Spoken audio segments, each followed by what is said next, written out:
Whoop!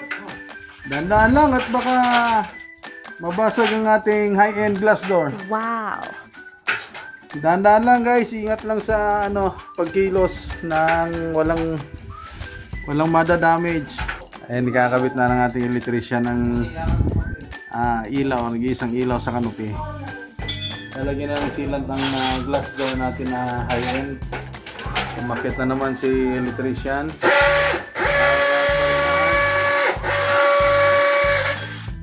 Wow. Ayan, ang bilis ng kumilos. Paspasan na guys. Dahil last day na namin ngayon. So, ayan, ipaikot-ikot parang kiti-kiti lang ang kumilos yan guys. Kaya mga mandayo, parang edya mo. Wala na daw matapos agad para magkaroon ng naman ng bulsa. Mahusay na electrician, walang iba kundi si Rinaldo. Kaway-kaway dyan. Kaway-kaway, yes.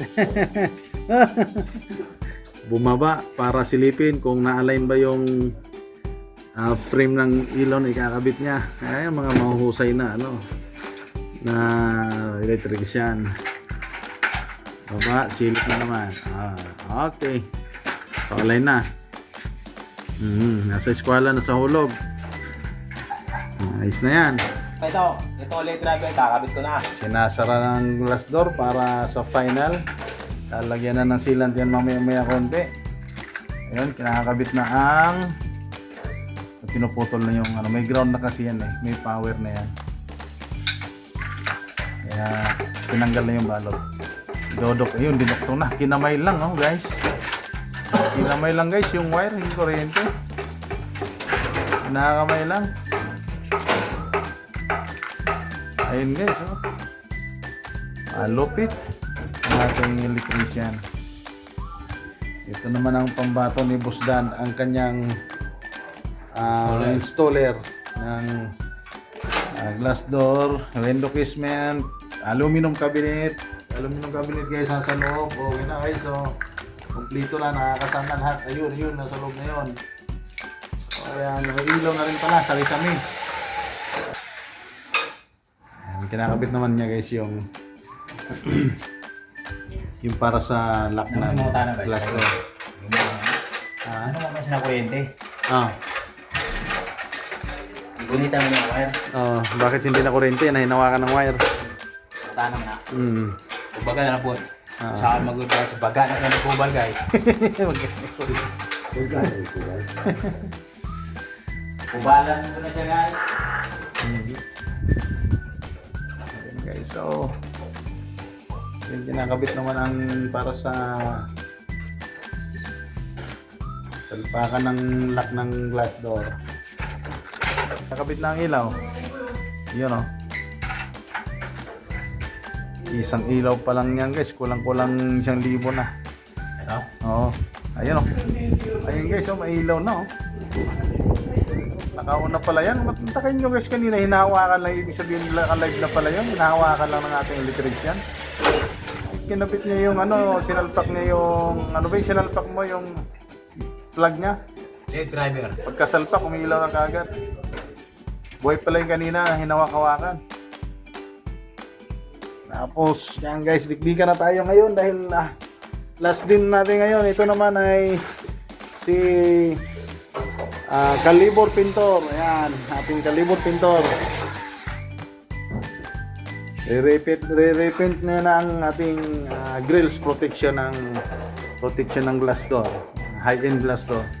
At syempre, protection ng may-ari ng bahay na ito. Para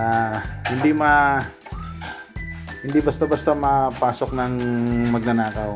So, ang kinabit natin na lock, guys, ay double lock. So, susian sa loob at may susian din sa labas. So, Okay, sige na. ayun, umilaw na daw sa taas, sabi ng ating electrician. Kaya ating kukuha na ng nadali. Kaganda Naatrasan ko. Yun lang, tabingi. Atrasan ko guys at para ayun. Konti, tumabingi konti. Hindi kami papaya guys na tabi-tabingi ang aming gawa. Pihit konti sa Okay na. Nadali na yan. Okay na yan. Okay na yan. Okay na. Naka-align na dito. Align na yan. Hindi na yan makikita ng bulag. So, ayan. Nadali na guys. May ilaw na yan. Ayan nakailaw na. Sige lang. Okay na yan. I-final mo na yung siyan mo dyan. Kahit hindi na kami makapasok. Dahan na. Ayan.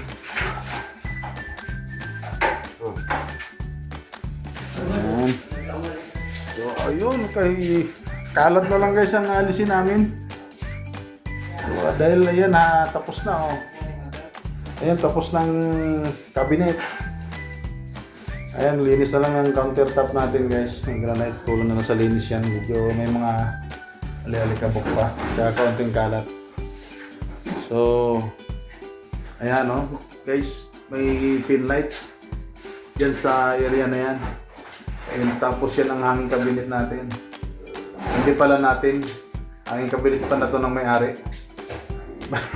Magagawa lang pala tayo guys. Okay, ang high-end natin na window casement. Okay, lupit guys. Guys, screen yan Screen yan, na-solid. Screen yan guys. Ayan, nagsisilan si ating installer sa labas. Sinisilan dyan na para May ilaw. Isang ilaw. Ayun Ay, kagwapo. Tingin ko muna. Sige daw. Ayan. Patay. Yung tricolor. Sige, yung kabila. Doon sa taas, pangalawa. Yan, tricolor yan guys. Grabe, lupit. May ilaw yan guys ang ilalim ng ating hanging cabinet. May ilaw po yan. Ayan guys naka-LED lights po yan. Request ng ating ng ating client at design niya siyempre yan, kaya wala naman tayong magagawa na isang manggagawa kundi sumunod.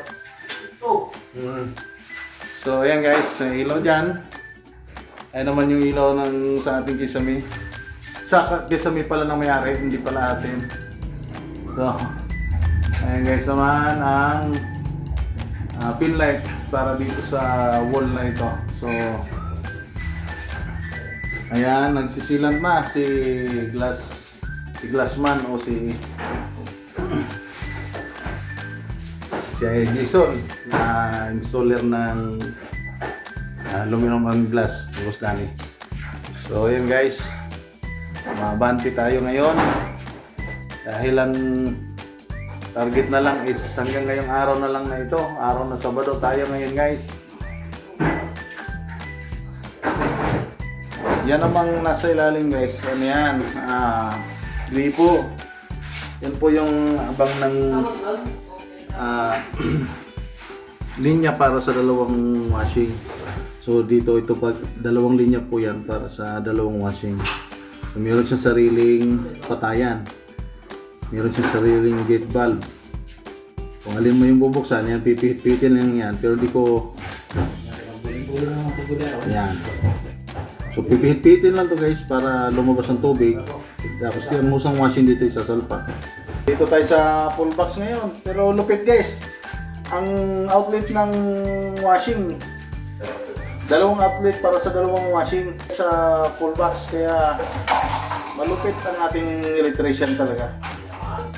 So hindi daw siya malupit, marunong lang. So bali sa kanyang mahabang experience, ito guys is mga naipon niyang kaalaman dahil sa haba na rin ng kanyang experience bilang isang electrician. So ayan guys, nagagawa niya yung mga ganyang conversion. Nako-convert niya yung ganyang design guys. So bihira lang mga nakakaisip ng ganyan. Tapos meron siyang anong tawag nito? Yung sa switch niya? Magnetic switch. Saan dito? Sa baba? Sa baba? Single pole switch. Saan dito yung sa Royo? Sa baba. Royo dito? Hindi.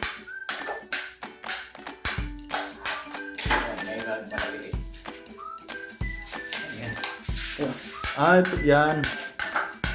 Yung sa washing machine. Yan sa washing. Yung nakatubo dyan. Yan, para dito. Kapag naka-off siya, ang katumba siya, naka-unplug. Naka-unplug.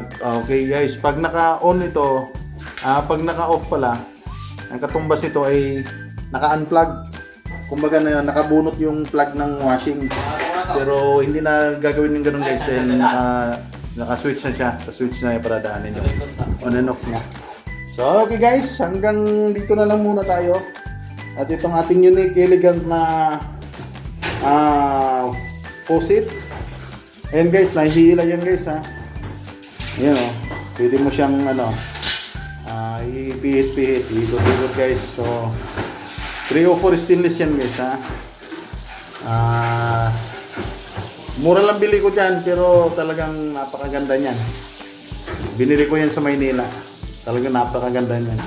304 stainless yan. Tsaka itong kanyang sink, gaya ng sa nauna kong video ay 304 stainless ito guys. So patayin ko muna ng tubig dahil baka ako pagbayarin ng may-ari ng bill ng tubig nila. Binuksan yung gripo. Baka mamaya guys yung bill ng tubig nila pabayarin lahat ng may-ari. Kawawa naman ako nun. Okay. Okay guys, hanggang dito na lang po muna tayo. Thank you sa panonood. God bless you.